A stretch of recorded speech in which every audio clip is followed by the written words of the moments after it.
अच्छा, तो आज हम आईबीए टेस्ट प्रिपरेशन की मैथमेटिक्स सीरीज में एचसीएफ यानी हाईएस्ट कॉमन फैक्टर सीखेंगे। ये टॉपिक एलसीएम के बाद नेचुरली आता है और फ्रैक्शंस, रेशियो, प्रोपोर्शन और वर्ड प्रॉब्लम्स में बहुत जरूरी है। और याद रखिएगा, अगर आपने ये वीडियो मिस किया तो यूँ समझे आपने 2 मार्क्स अपने हाथों से खो दी। तो चलिए शुरू करते हैं। सबसे पहले जानते हैं कि एचसीएफ का फुल फॉर्म क्या होता है। तो यहाँ पे एचसीएफ का फुल फॉर्म है एच मतलब हाईएस्ट, सी मतलब कॉमन, एफ मतलब फैक्टर। अब एचसीएफ को समझने के लिए सबसे पहले हमें समझना पड़ेगा कि ये फैक्टर क्या होता है। अब फैक्टर को समझने के लिए हमने एक नंबर लिया है 12। अब हम देखते हैं कि इस 12 को कौन कौन से नंबर कंप्लीटली डिवाइड कर रहे हैं। अब 12 को 1 भी डिवाइड कर रहा है और 12 को 2 भी डिवाइड कर रहे हैं, 3 भी, 4, 6 और 12। ये ऐसे नंबर हैं जो इस 12 नंबर को कंप्लीटली डिवाइड कर रहे हैं। तो इसका मतलब अगर किसी नंबर को जो भी नंबर डिवाइड कर लेते हैं तो उन नंबर्स को हम फैक्टर्स कहते हैं। अब दूसरा मिसाल ले लेते हैं। मिसाल के तौर पे यहाँ पे एक नंबर है 6। अब इस 6 को कौन कौन से नंबर डिवाइड कर रहे हैं। एक जो है वो 6 को कंप्लीट डिवाइड कर लेगा और रिमाइंडर 0 बचेगा। इसी तरह 2 भी कंप्लीट डिवाइड करेंगे 6 को। इसी तरह 3 भी कंप्लीट डिवाइड करेंगे और इसी तरह 6 भी 6 को कंप्लीट डिवाइड कर लेते हैं। तो जो नंबर इस 6 को कंप्लीट डिवाइड कर रहे हैं, इन नंबर्स को हम कहते हैं फैक्टर्स। ठीक हो गया, यहाँ तक क्लियर है। अब फैक्टर समझने के बाद अब हम समझते हैं कि एचसीएफ का क्या कॉन्सेप्ट है। अब याद रखिएगा, एचसीएफ का मतलब है सबसे बड़ा नंबर जो 2 या ज्यादा नंबर्स को एग्जैक्ट डिवाइड करे तो उसे हम एचसीएफ कहते हैं। अब मिसाल ले लेते हैं। मिसाल के तौर पे एक नंबर है हमारे पास 12 और दूसरा नंबर है 18। अब इन दोनों की अगर एचसीएफ निकालनी हो तो हम कैसे निकालेंगे, ये ध्यान से देखें। सबसे पहले स्टेप में हम इनके फैक्टर्स लिखेंगे। मिसाल के तौर पे 12 के फैक्टर कितने होंगे, 1, 2, 3, 4, 6 और 12। मतलब ये वो नंबर हैं जो 12 को कंप्लीट डिवाइड कर रहे हैं। और अब 18 के फैक्टर देखें तो 18 के फैक्टर हैं 1, 2, 3, 6, 9 और 18। ये वो नंबर हैं जो 18 को कंप्लीट डिवाइड कर रहे हैं। अब स्टेप 2 में हमें क्या करना है, फाइंड कॉमन फैक्टर्स। अब इन दोनों के नंबर्स में कॉमन फैक्टर कौन से हैं, मतलब वो नंबर जो 12 की टेबल में भी है और 18 की टेबल में भी। तो 1, 2, 3 और 6 ये नंबर्स 12 की टेबल में भी है और 18 की टेबल में भी है। अब हमें चाहिए सबसे बड़ा नंबर।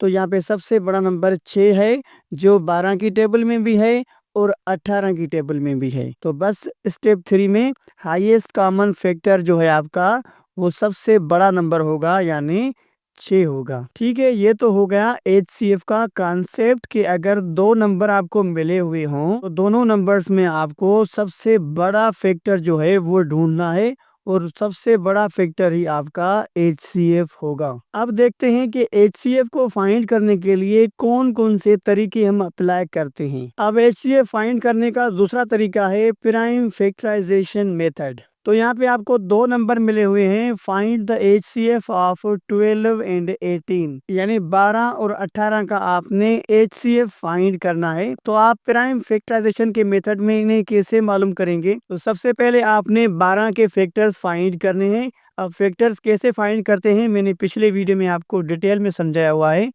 तो यहाँ पे सबसे छोटा टेबल लगाएंगे हम 12 पे, तो 2 का टेबल लगेगा 6 मरतबा और 6 पे 2 का टेबल लगेगा 3 मरतबा और 3 पे 3 का टेबल लगेगा 1 मरतबा। ठीक हो गया। तो ये हो गए 12 के फैक्टर्स। कौन से हो गए 12 के फैक्टर्स, 2 मल्टीप्लाई 2 मल्टीप्लाई 3। अब इसी तरह हम 18 के फैक्टर लिखेंगे। तो फाइंड करते हैं 18 के फैक्टर्स। तो 2 का टेबल जाएगा 9 मरतबा, 9 पे 3 का टेबल जाएगा 3 मरतबा और 3 पे 3 का टेबल 1 मरतबा। अब हम 18 के फैक्टर लिखेंगे। तो 18 के फैक्टर बनेंगे 2 मल्टीप्लाई 3 मल्टीप्लाई 3, यानी आपको जो भी नंबर मिले हुए होंगे उन दोनों के आपको इसी तरह फैक्टर्स निकालने होंगे। अब आपने इन दोनों के फैक्टर्स में कॉमन फैक्टर्स को देखना है कि कॉमन फैक्टर कौन से हैं। कॉमन फैक्टर मतलब ऐसे फैक्टर जो 12 में भी हो और 18 में भी। तो यहाँ पे 2 जो है 12 की टेबल में भी है और 18 की टेबल में भी, और जो 3 है वो भी 12 की टेबल में भी है और 18 की टेबल में। यानी ये 2 नंबर कॉमन नंबर हैं जो 12 में भी हैं और 18 में भी। तो हम इस पेयर से एक एक नंबर लेंगे, यानी एक नंबर ये लेंगे 2 और दूसरा नंबर ये लेंगे 3। इन दोनों को आपस में करेंगे मल्टीप्लाई, तो 2 3 6 होगा। तो ये हमारा आंसर आएगा। और बाकी जो ये नंबर बच रहे हैं इनको आपने ऐसे ही छोड़ देना है। जस्ट हमें एक पेयर चाहिए, तो एक पेयर हमारे पास ये बना और दूसरा पेयर ये बना। अब एक एक पेयर से एक एक नंबर हमने लिया, जैसा कि 2 के पेयर से एक नंबर लिया और 3 के पेयर से भी एक नंबर लिया। इन दोनों को आपस में मल्टीप्लाई किया, तो जो आंसर आया वही हमारा HCF होगा। क्लियर है? यहाँ तक समझ में आ गई बात? अब अगर आपको ये बात समझ में आ चुकी है तो ये आपके लिए होमवर्क है। ये आपने होमवर्क करके हमें व्हाट्सएप नंबर पे ज़रूर शेयर करना है, या कमेंट में आपने इसका आंसर बताना है कि इसका आंसर क्या होगा। और याद रखिएगा, ये होमवर्क करने से आपकी बहुत अच्छी प्रिपरेशन होगी और आपकी प्रैक्टिस भी हो जाएगी। तो जल्दी से ये होमवर्क करके व्हाट्सएप ग्रुप में या कमेंट में ज़रूर आंसर करना है। तीसरा नंबर है डिवीजन मेथड। अब डिवीजन मेथड में क्या होता है, large number divided by small number. यानी अगर आपको 2 नंबर मिले हुए हैं तो बड़े नंबर को छोटे नंबर से आपने डिवाइड करना है। मिसाल के तौर पे यहाँ पे एक आपको क्वेश्चन दिया गया है, find the HCF of 48 and 60।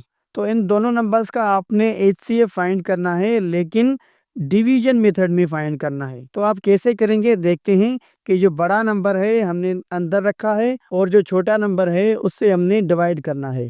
तो अगर 48 का टेबल 60 पे पढ़ें तो एक मर्तबा लगेगा, ठीक है, ये 48 हो जाएगा। अब माइनस करेंगे तो हमारे पास 12 बचेंगी। तो ध्यान से देखना, मैंने 48 का टेबल एक मर्तबा पढ़ा और अब रिमाइंडर जो है वो हमारे पास 12 बचा है। अब क्या करेंगे कि जो 48 है डिवाइडर है उससे हम बीच में रखेंगे 48, और अब हम 12 का टेबल पढ़ेंगे 48 पे। और ये अमल हम तब तक करेंगे जब तक 0 0 नहीं बचता लास्ट में। अब 12 का टेबल पढ़ेंगे तो 12 का टेबल 48 पे 4 मरतबा जाएगा और यहाँ पे 48 लिखेंगे तो यहाँ पे 0 0 बचेंगी। मतलब आपने ये अमल तब तक करना है जब तक यहाँ पे 0 0 नहीं बचता। अब मिसाल के तौर पे यहाँ पे अगर कोई भी नंबर बचता तो हम क्या करते, अब 12 को अंदर करते और उस नंबर से फिर हम डिवाइड करते, फिर हम नीचे इसी तरह करते जाते जब तक के 0 0 नहीं बचते। और याद रखिएगा यहाँ पे आपका जो HCF होगा वो लेफ्ट साइड होगा, यानी ये होगा HCF आपका, ये बिल्कुल नहीं होगा।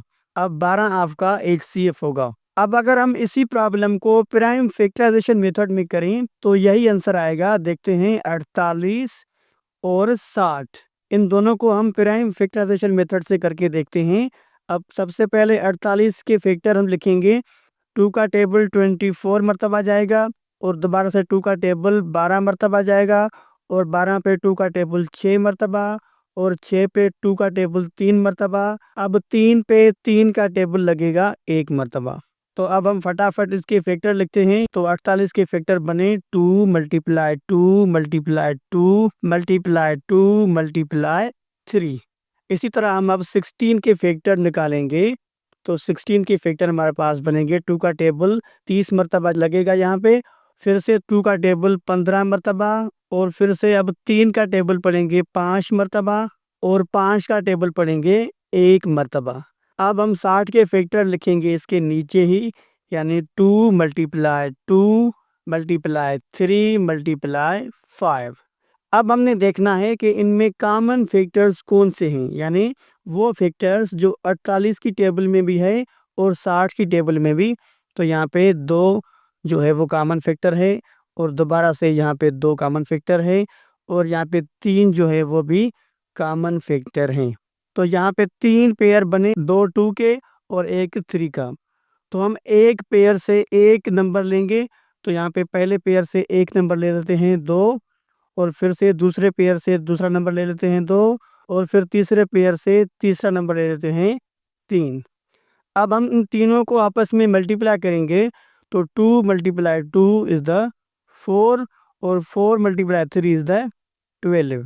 तो यहाँ पे सेम आंसर आया। तो इसी तरह आप तीनों ही तरीकों से HCF फाइंड कर सकते हैं। IBA वाले 2 से 3 क्वेश्चन जरूर HCF और LCM से पूछते हैं। मैंने LCM पे डिटेल्ड वीडियो बनाया है, अगर आपने वो नहीं देखा तो जरूर देखिएगा। इंशाल्लाह वो वीडियो देखने के बाद आपका LCM का कॉन्सेप्ट भी क्लियर हो जाएगा। तो दोस्तों ये था हमारा HCF का कंप्लीट कॉन्सेप्ट IBA टेस्ट के लिए।